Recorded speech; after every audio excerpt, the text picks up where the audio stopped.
Hello, dear. Have you heard of the new film called Michael Kane? Did you say Michael Kane? Right, yeah. No, what I meant to say is it's called Citizen Kane. Citizen Kane. So it's a new film, and people are ranting and raving about saying that it's going to be the best film of the year. And not only that, but there will never be any better film in existence. This is the best thing. This is golden standard. Right? So, yeah, get ready. What's this? Hello, Michael. Right, who's this then? So I've been hearing that you've been telling lies. What lies? I've never been saying any kind of lies. You've been saying Citizen Kane is the best film that ever will be. Well, yes, I definitely did say that then. Yes. Well, I have news for you. Go check the microwave oven. A microwave oven, you say? Well, I'll go check right now. Let's do this. Hey, Captain. What in blazes is this then? Hey, it's a review.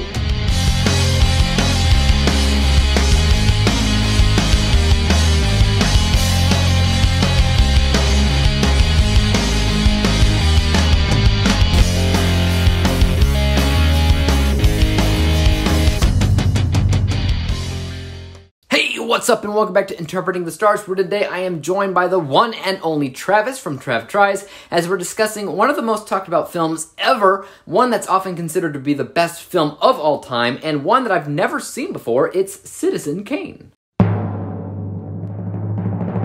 Citizen Kane focuses on a reporter who is tasked on researching the life of Charles Foster Kane after he died. The focus of this report is to find the meaning behind Kane's last words before he died. Those words being Rosebud. First of all, I want to give a huge thanks to Travis for joining me in another review. We previously reviewed The Edge of Tomorrow on my channel before, so after this, you can definitely check that out. This collab was actually his idea to do because Citizen Kane has always kind of been a film that I've sort of avoided my entire life. I held the belief for a very, very long time that people believed it was the best film of all time due to tradition. The movie is over 80 years old, so you're now born with the knowledge that this movie is supposed to be the best film out there.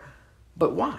That was always my question, and I kind of figured in the 40s, we didn't exactly have a pick of the litter. There were less movies that came out in the entire decade than there are movies that I feel like come out in a single year now. So a good movie back then was probably unheard of and less common than what you might see in the 2020s overall. So as a first-time viewer of this 80-year-old film, what did I think? I think it is good, but I would never in a million years call it the best thing out there. The first thing that caught my eye while watching it was the premise of this mysterious last word spoken by Kane, Rosebud. Prior to seeing the movie as a whole, I only knew it as the cheat code seen in The Sims, but it definitely seems to hold a lot more weight and mystery in this classic setting. I love the journey that this reporter took to try and discover its meaning, but if I were completely honest, the payoff to that mystery was kind of disappointing. At least to me. I mean, I sort of understand what it was going for on a deeper level, but narratively, I wanted more. Because the journey itself was all about learning who this man was, and he had a lot of layers. And you think that all these flashbacks you see throughout the film about his life and his history will help you understand the meaning of Rosebud on a heightened level or something. But don't get your hopes up.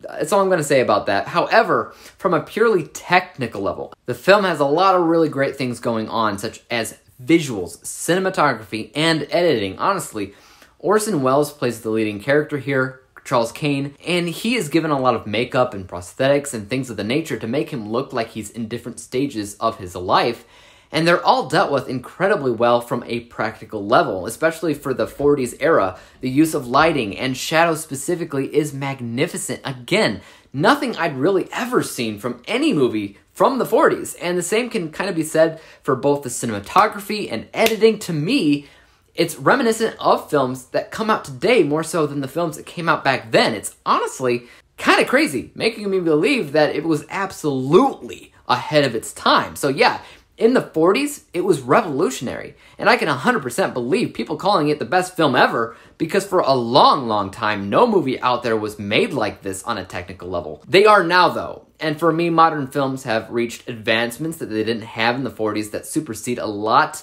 of what this film revolutionized. So when you look back, it's not as impressive as I'm sure it was at a time.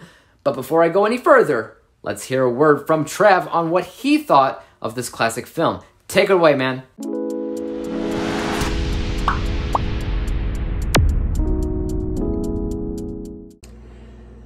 Citizen Kane.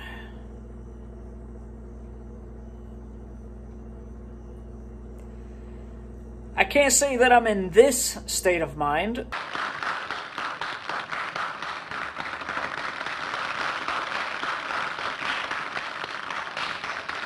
But alright, let's dive in. What's up guys, this is Trav and I'm back again to try. What's up guys, this is Trav and I'm back again on David from Interpreting the Stars channel. Once again, I would like to thank him for letting me do this really old movie with him. It's, oh man, like what could even really be said? Like there's so much. One full viewing for me, but split into 2 nights, so that might kind of mess with my opinion a little bit. I do need to watch this again at some point, but just my first viewing of this movie, I see why people talk about this thing. I see why it's known as one of the best films of all time. Do I put it on that?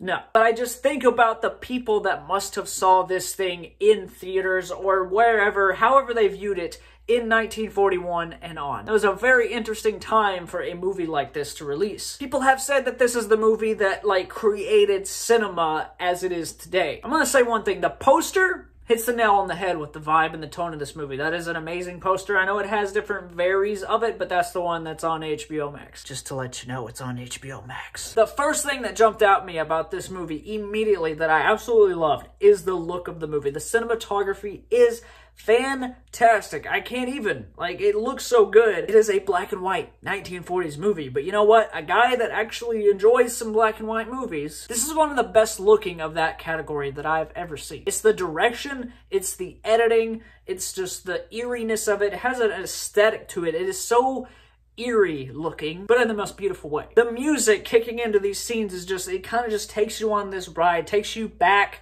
to this time. This is definitely a movie that I'm imagining, and I honestly wish that I could see an anniversary feature of this in the theater. I would totally go, because to see this on the big screen would be something to behold. The story, though, there is some stuff that confuses me a little bit, but it probably has to do with me splitting this viewing into 2 nights. After finishing the movie tonight, I almost went online to be like Citizen Kane explained videos. Like, I wanted to watch a bunch of that. I realized, oh, hang on, film your review bit first. That way I'm just not taking other people's opinions. The actors in the movie are just really giving it their all. I can tell it really, like, I'm hooking on to their facial expressions. I'm hooking on to the silence when there is silence, and there is plenty of, like, in-between sentence silence that you can feel the tension. It's like butter. Going back to what I said about the visuals, like, literally, if you watch this movie, you will know what I'm talking about. I love just a tale about a person. This is a tale about a man, Citizen Kane. He's just a man. There's one sequence in the snow that I really was like, wow, look at that. Dave has a really good rating system, and you know what? I'm just gonna steal a little bit of it here. As for a first viewing sake, I would literally give this, like,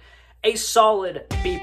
I mostly enjoyed it, but I definitely need to give it another watch sometime, just to soak in that story a little bit. But me and Dave agreed to do this because, you know, me and him both know that people talk about Citizen Kane as one of these big movies, like historical events in film. But as always, I'm excited to hear what David has to say about this, and I will not take up any more of his time. Thank you guys so much for watching my segment. Trav out, and peace out. Thank you once again to TravTries for joining me on my channel to discuss Citizen Kane. I've left a link to his channel in my description box below for you all to check out. Send him some love, tell him I sent you. Anyways, I think I more or less agree with you, man, especially on that feeling that you get in general for wanting to watch like an ending explained video or something, just to make sure that you didn't miss something or that you caught everything that you needed to catch in order to understand the meaning behind not only Rosebud, but the film as a whole. In general, though, I think a massive amount of this film, as great as the technical advancements are, is that it's sometimes boring. Yeah, it had a lot of consideration with how it was made, and yeah, even the acting was incredibly well done for what it was, but I found myself kind of disinterested in Kane's life, and considering that's what the whole entire movie is about, I did end up checking the time here and there. I would definitely call it more of a technical film than an entertaining one, and because I take entertainment into consideration, my disinterest for certain elements is definitely going to affect my end score. So let's talk about that for a second. From a technical, unbiased perspective, I've already mentioned that the film was massively impressive in several areas, but at the same time, the narrative had a payoff that I don't think warranted a majority of the physical elements that transpired in the film. So my unbiased score is 76%. My biased score, or how I felt about the movie as a whole, wasn't that great. Like I said, I found a lot of this movie's plot to be somewhat boring and disinteresting. I like the initial mystery, but the way the film goes about conducting its research into that rosebud thing was not the best in my opinion. This score is 66%, and when we average out the two scores together, we come to the final rating of 71%. 71 out of 100 possible stars, or a C- letter grade. So between Travis and myself, he definitely enjoyed the movie more than I did. But that's okay. You know, I'll never dock anybody for enjoying a movie because that means that they had a good experience. And you can't really fault somebody for that. Anywho, thanks one last time for TravTries for joining me, and I hope that he and I can collaborate on something else pretty soon. Other than that, guys, let me know your thoughts on Citizen Kane in the comments down below. Do you think it's the best film ever made?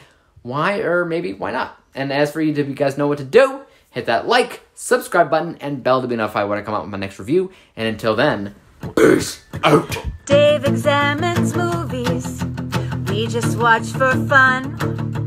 Davey is the expert.